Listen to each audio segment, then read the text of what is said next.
Lecture audio du conte Le petit agneau et le petit poisson de Jacob et Wilhelm Grimm par Valérie Alain.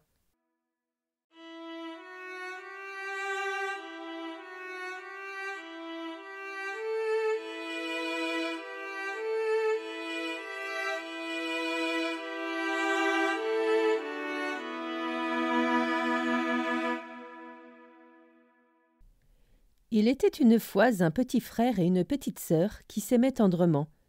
Mais leur vraie mère était morte, et ils avaient une marâtre qui ne les aimait pas et qui leur faisait en cachette tout le mal qu'ils pouvaient. Un jour, il se trouva que les deux enfants jouaient avec d'autres dans une prairie devant la maison. Au bord de cette prairie, il y avait un étang qui allait jusqu'à un des murs de la maison. Les enfants couraient dans la prairie, se chamaillaient et jouaient en chantant une comptine. Amstramgram, laisse-moi en vie, mon petit oiseau, je te donnerai aussi. Le petit oiseau ira me chercher de la paille je la donnerai à la vache elle me donnera du lait, le lait je le porterai au boulanger, le boulanger il me fera un gâteau, le gâteau je le donnerai au petit chat, le petit chat, il m'attrapera des souris, les souris dans la cheminée, je les accrocherai, et en morceaux je les couperai. Les enfants formaient un cercle, et celui sur lequel tombait le mot couperait devait partir en courant, et les autres le poursuivaient et l'attrapaient. Tandis qu'ils gambadaient joyeusement ainsi, la marâtre les observait par la fenêtre et enrageait. Mais comme elle s'y connaissait en sorcellerie, elle jeta un sort aux deux enfants, changeant le petit frère en un poisson et la petite sœur en un petit agneau. Le petit poisson se mit donc à nager de ci de là dans l'étang. Quant au petit agneau, il allait et venait dans la prairie. Il était triste et ne mangeait rien, et ne touchait pas au moindre brin d'herbe. Beaucoup de temps s'écoula ainsi, puis des hôtes étrangers vinrent au château. « C'est le moment, se dit la marâtre perfide. Elle appela le cuisinier et lui dit « Va chercher l'agneau dans la prairie et tue-le, sinon nous n'aurons rien à offrir à nos hôtes. » Le cuisinier alla chercher l'agneau, il le conduisit dans la cuisine et lui attacha les pattes.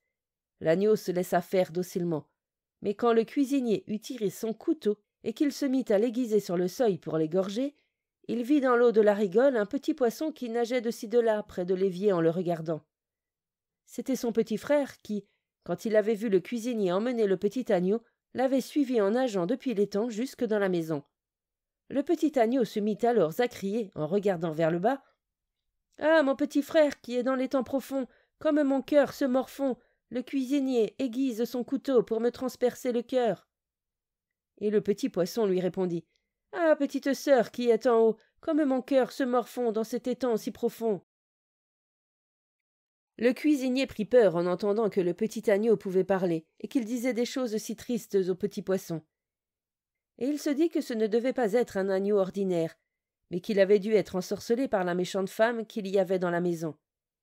Il lui dit alors « Sois tranquille, je ne vais pas te tuer. » Il prit un autre animal qu'il prépara pour les invités et emmena le petit agneau chez une bonne paysanne à qui il raconta tout ce qu'il avait vu et entendu.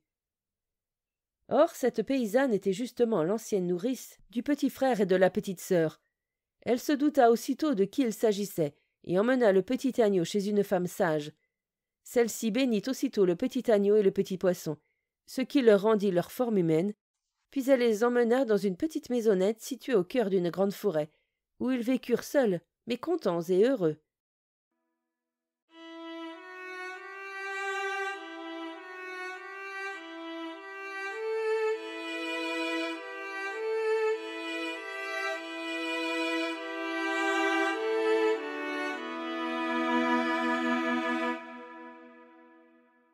Fin de la lecture du conte Le petit agneau et le petit poisson.